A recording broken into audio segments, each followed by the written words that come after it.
What up, though, y'all? Let's make Lil Wayne's The Carter 6 a fire album. It's going to be easy. I'm going to tell y'all exactly how we can do it. Let me start off by saying that my first listen, I actually liked the album a lot. Second and third listen, I saw some holes in the plot armor, if you know what I'm talking about. So, like, highly anticipated album. The Carter series, one of the best hip hop album series of all time, I'd say. And there are some bars in here, man. I know a lot of people are saying that like there's the bars are lackluster, but smoking on a Purell no sanitizer is a bar and a half. You know what I'm saying? While I eat little mama backwards like mignon filet, I thought that was interesting. But Lil Wayne mentions filet mignon about 100 times in his raps. I don't like this repetitive stuff.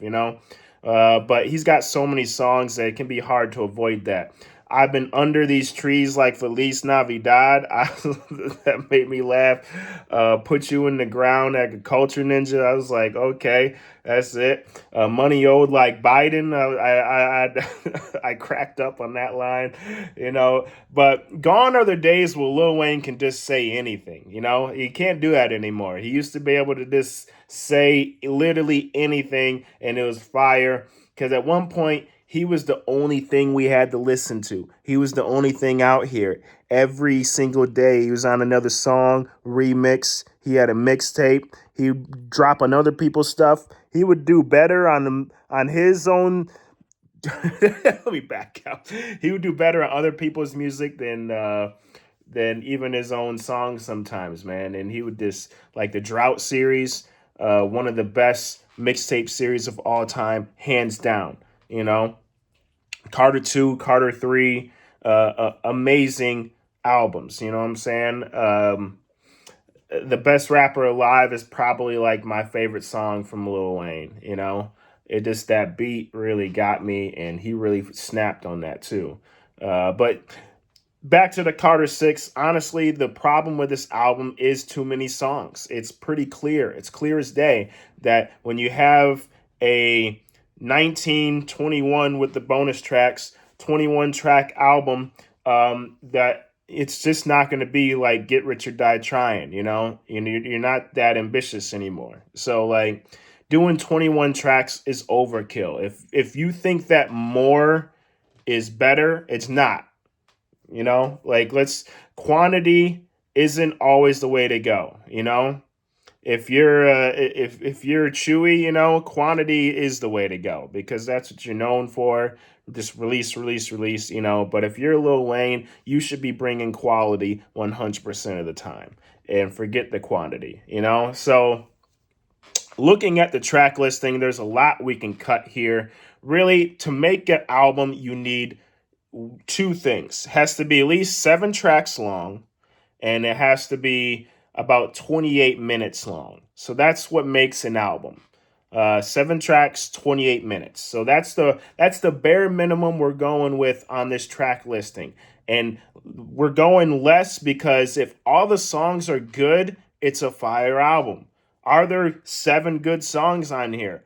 Yes, there are. In fact, the whole beginning of the album starts off perfectly. Most people don't have any issue till they get about 5, 6 tracks in, and then it's like, okay, when you have 21 tracks and people like the first 5 and they like a couple later on down the line, it's not a good album, honestly. Now, do I think it's as bad as people make it out to be? No. Do I think that it needs work? Yes, I do. Now, looking at it this way, so if the first part of the album is good, we're going to keep that kind of as it is. We're doing intro, welcome to the Carter, bells, hip hop, just as it is. People don't really have issues with those songs.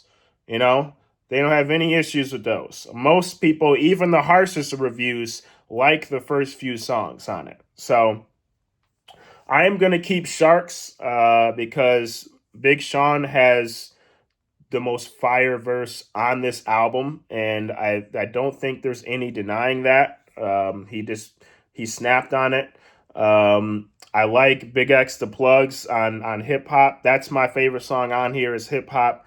Really, it gets me nodding my head and it gets me listening to. I like that the chorus is just like another verse from Big X the Plug. You know, it really puts it together, man. I love this the way they put it together.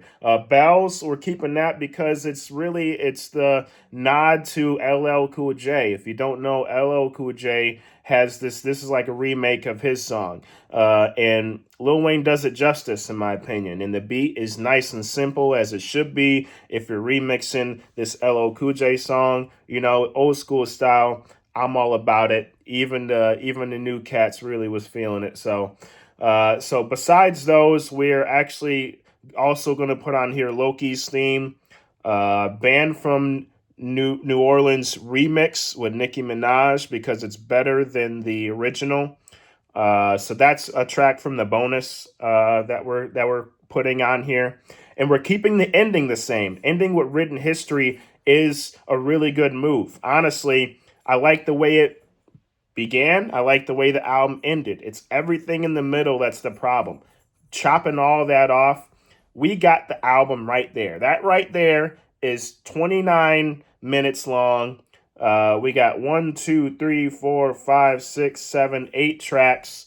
You know, like if we want to make it longer, we can, because I would actually love to put Cotton Candy on here because it's a bop, it's a vibe. You know, I'm digging in a little bit. You know, I can deal with that.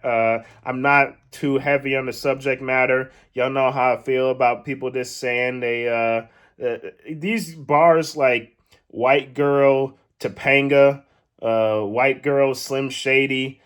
He has like 3 different white girl lines on here.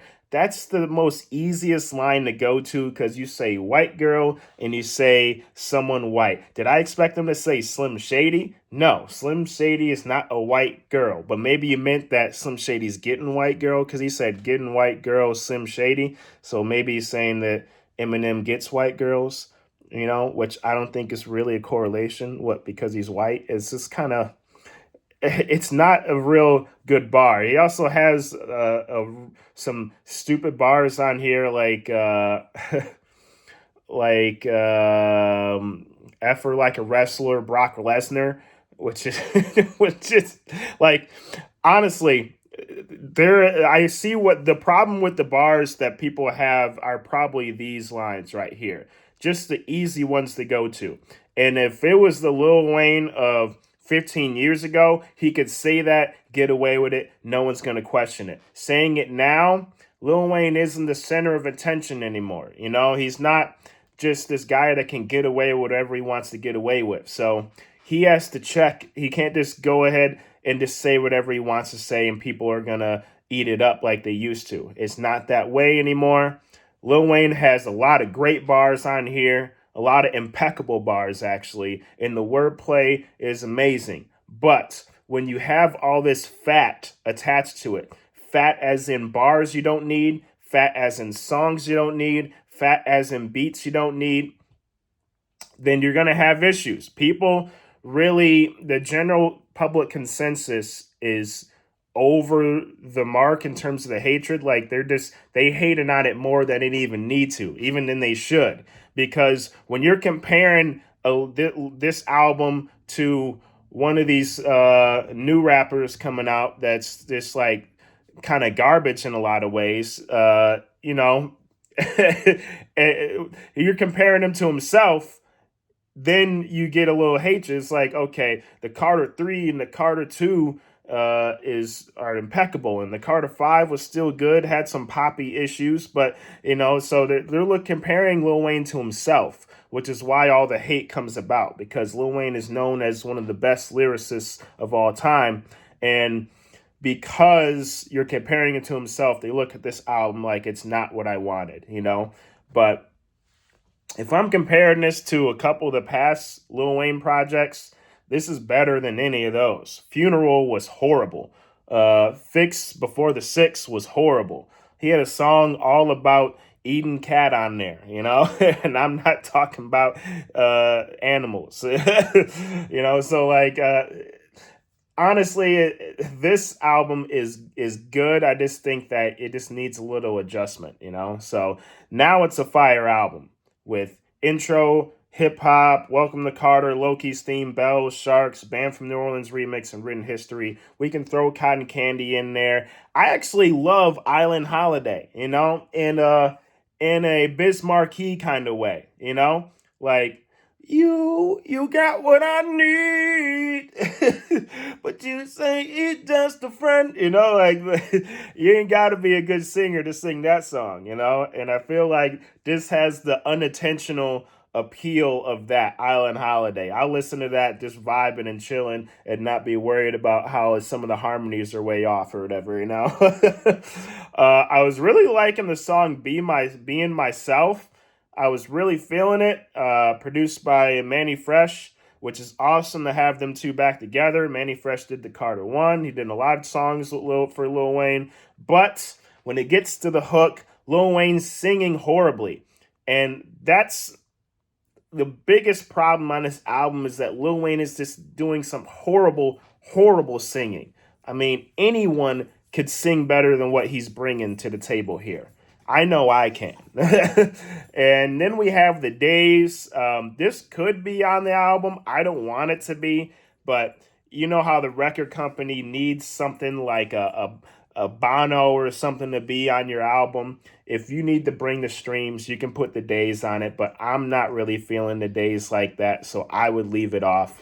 If you had to put another one on there after all those, probably Flex Up. But other than that, like, I wouldn't put any more on there. And I wouldn't even put Flex Up, The Days, Island Holiday on there. But Cotton Candy could go on there, and Being Myself could, if it wasn't for the horrible singing and the hook. But I don't want to change anything. We're doing a fire album without changing anything. And it just goes to show that if you just take songs off, you can make this a fire album. So I think that originally I would have rated the album like a 6. And after this, I feel like it's an 8. And I feel like that's an easy 8 right there. You got some, you trim all the horrible bar songs, with this, the easy, going easy to reach bars, and then trim all of the beats that were kind of and then you got left with this list right here of 8 songs. I feel like if this was the Carter 6, people wouldn't be talking about, oh, it's too short.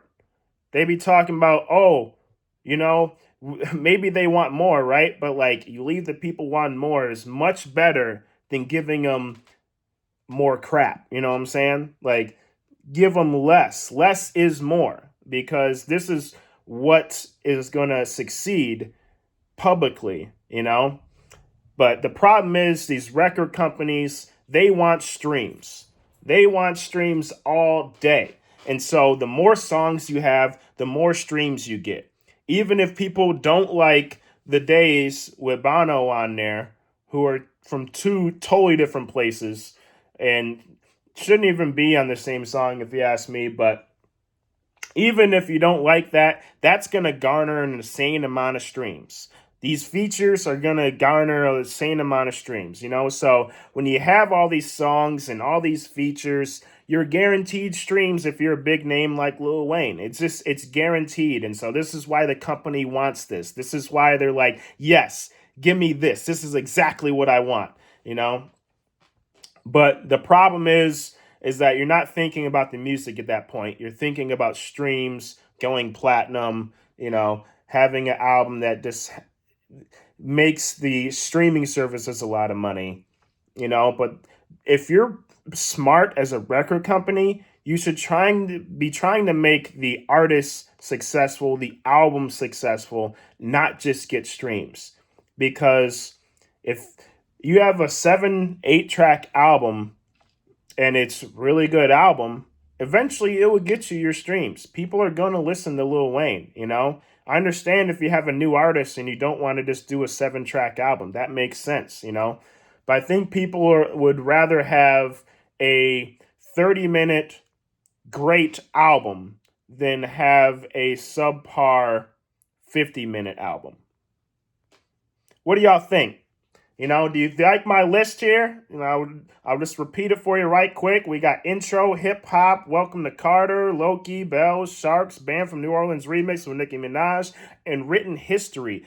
These 8 tracks are the ones that I think really are the best on there. The ones that I would rate the highest. And I think the ones that make the best album. Would y'all change anything about this list? Do you think that Lil Wayne is still in a good place in hip hop? You know, do you think he's in a place that still he can garner attention whenever he wants to? You know, he's still considered a top tier MC. A lot of people are saying that Lil Wayne and Eminem fell off, which I disagree with, especially Eminem. Eminem did not fall off. I think he's changed, yes. Did he fall off? No, because he's still insanely successful, still making high quality music. Unlike Lil Wayne, where I feel like his last albums have been kind of duds. People aren't digging this album, unfortunately, even though I thought it was pretty good. You know, not the best, but good.